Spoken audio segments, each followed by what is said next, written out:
इस देश के पूर्वोत्तर का एक अहम राज्य है मणिपुर, और मणिपुर जल रहा है। यह अतिशयोक्ति नहीं है, मणिपुर वाकई में 4 दिनों से जल रहा है। हत्या, अगजनी, लूट, संपत्ति स्वाहा होने की दिल दहलाने वाली खबरें आ रही हैं। हिंसा इतनी उग्र हो चुकी है कि इंटरनेट पूरी तरह से बंद कर देना पड़ा है। 16 में से 8 डिस्ट्रिक्ट्स में कर्फ्यू लगा हुआ है, मतलब आधे राज्य में, और भारतीय रेल ने रेलगाड़ी वहां भेजने से मना कर दिया है, सेवाएं प्रतिबंधित कर दी गई हैं।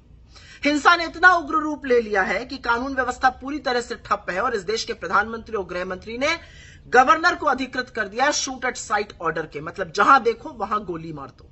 ये 2023 का भारत है जहां पर एक राज्य जल रहा है और शूट एट साइट के ऑर्डर है। मणिपुर की ध्वस्त व्यवस्था के चलते वहां के मंत्री, वहां के विधायक, खुद ओलंपियन और भाजपा की राज्यसभा सांसद रह चुकी मैरी कॉम हाथ जोड़ के दुहाई कर रहे हैं कि प्रधानमंत्री और गृह मंत्री, हमारा प्रदेश जल रहा है, उसको जलने से बचा लीजिए, खत्म होने से बचा लीजिए।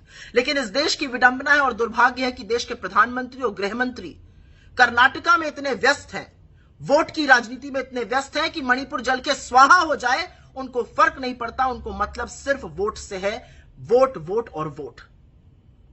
लेकिन आज सवाल पूछना पड़ेगा, और सवाल पूछना जरूरी है। मणिपुर में दंगे पूरी तरह से सांप्रदायिक हो चुके हैं। धार्मिक संस्थानों पर हमला हो रहा है, लोगों पर हमला हो रहा है, चुन चुन के मारा जा रहा है, अगजनी के मामले सामने आ रहे हैं, संपत्ति जलकर स्वाहा हुई जा रही है।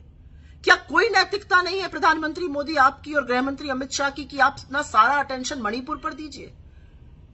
आपने तो यहां कर्नाटका आके कहा था अमित शाह जी की अगर आपकी सरकार नहीं आएगी तो दंगे हो जाएंगे। मणिपुर में आपने किसके नाम पर वोट मांगा था? वहां पर तो आपकी सरकार है, आपके रहते हुए मणिपुर जल उठा है। क्या कर रहे हैं आप उसके बारे में? असलियत तो यह है कि एक गृह मंत्री के तौर पर आप पूरी तरह से विफल रहे हैं। असम और मिजोरम में गोली चल जाती है, कर्नाटका और महाराष्ट्र में सीमा विवाद हो जाता है, अब मणिपुर जल रहा है। आपको अपने पद पर रहने का क्या मौलिक अधिकार है? वास्तव में तो मणिपुर में 356 अनुच्छेद के तहत तुरंत राष्ट्रपति शासन लागू कर देना चाहिए और स्थिति बहाल, शांति बहाल करने के प्रयास करने चाहिए। और मोदी जी, मैं सिर्फ आपसे हाथ जोड़ के एक निवेदन करती हूं, आप इस देश के चुने हुए प्रधानमंत्री हैं, भाजपा के स्टार प्रचारक मात्र नहीं है। कर्नाटका भी देख रहा है कि मणिपुर के हमारे भाई बहनों के साथ क्या हो रहा है, और कर्नाटका भी चाहता है कि आप अपना सारा अटेंशन वहां पर शांति बहाल करने में, कानून व्यवस्था दुरुस्त करने में लगाइए। मणिपुर को जलने से बचा लीजिए मोदी जी। यहां पर वोट मांगना आपके कर्तव्य के खिलाफ है। इस देश का एक राज्य जल उठा है, उसको बचाइए, वहां पर शांति बहाल करिए, वो आपका राजधर्म है। आपको अपना राजधर्म याद दिलाना जरूरी है।